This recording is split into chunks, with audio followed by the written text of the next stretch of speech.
করতে চান? আমরা হয়তো সবকিছু নিয়ে কথা বলবো। নগর ভবনের বিষয়টা আমি শুধু এতটুকুই বলতে চাই যে রাজনৈতিক নেতার কখনোই আদালতের মাধ্যমে বা অন্য কোনো পথে রাজনৈতিক পথ না নেওয়াই ভালো।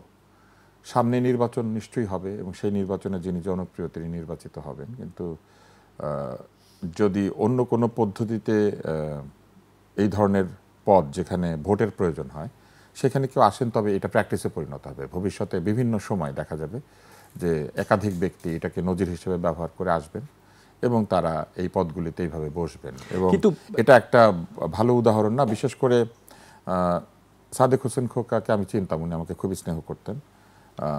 এটা চিনতাম বলা ভুল, উনি আমাকে স্নেহ করতেন খুব। তো আমার কাছে মনে হয়েছে যে যিনি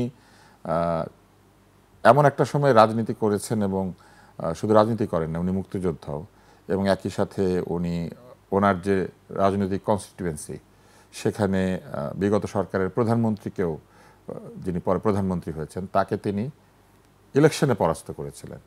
তো এইরকম একটি লেগেসি যিনি বহন করেন, তার এইভাবে আদালতের সিদ্ধান্ত নিয়ে নগর ভবন ব্লকেট করে মেয়র হওয়ার চেষ্টা করার আসলে কোনো যুক্তি নাই। জীবন অবাক না করলে কে করবে? 28% মিল্ক ফ্যাটের অবাক করার সাথে ফ্রেশ মিল্ক পাউডার। জীবন অবাক করুক প্রতিদিন। সেটি চলমান একটি বিষয় সামনে এসে গেছে, হয়তো এই কারণে তাদেরকে বিদ্রোহ বা বিক্ষোভ করতে হচ্ছে। কিন্তু নির্বাচন কমিশন থেকে গেজেট প্রকাশ করা হয়েছিল যে তাকে মেয়র হিসেবে ঘোষণা দেওয়ার জন্য। এটার ব্যাখ্যা নির্বাচন কমিশন দিবেন, কিন্তু আসলে কি এইভাবে আদালতের সিদ্ধান্তে এই প্রসেসটার ভালো মন্দটা আমরা বিচার করতে পারি? আমরা তো আদালতের সিদ্ধান্তের বিরুদ্ধেও যেতে পারি না, নির্বাচন কমিশনকে তারা যে সিদ্ধান্ত নিয়েছেন সেটা নিয়ে অনেক কিছু বলতে পারি না। কিন্তু আমরা যেটা পারি বলে আমার কাছে মনে হয় সেটা হচ্ছে যে এই সিদ্ধান্তগুলি আমাদেরকে কি ধরনের অনুভূতি দিয়েছে।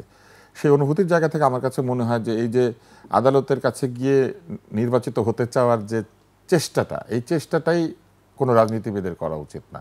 রাজনীতিবিদ তার জনপ্রিয়তা দিয়ে, ভোট দিয়ে, ভোটারদেরকে সরাসরি ভোটের মাধ্যমে নির্বাচিত হবে এবং এই নির্বাচনটি, যে নির্বাচনে তিনি পরাজিত হয়েছিলেন বলে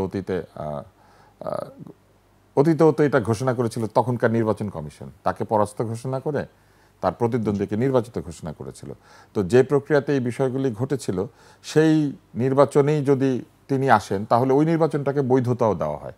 যে আগের নির্বাচনটা তাহলে একটা বৈধ নির্বাচন ছিল, যেখানে জাতীয়তাবাদী দল বিএনপি তারা কিন্তু বলেছে যে নির্বাচন প্রক্রিয়াটাই শুদ্ধ না। তো একটা অশুদ্ধ নির্বাচন প্রক্রিয়াকে তিনি শুদ্ধ বানিয়ে প্লিড করে রায় নিয়ে তারপরে তিনি আবার সেটা কার্যকর করার জন্য তার লোকজন গিয়ে এই পুরো নগর ভবনটা ঘিরে রেখেছেন। এটা রাজনীতিবিদ হিসেবে আমার কাছে মনে হয় যে আমাদের প্রত্যাশিত না। তবে এখন তো অনেক কিছুই প্রত্যাশার বাইরেও ঘটছে, মানুষ নানাভাবেই মেয়র হতে পারছে।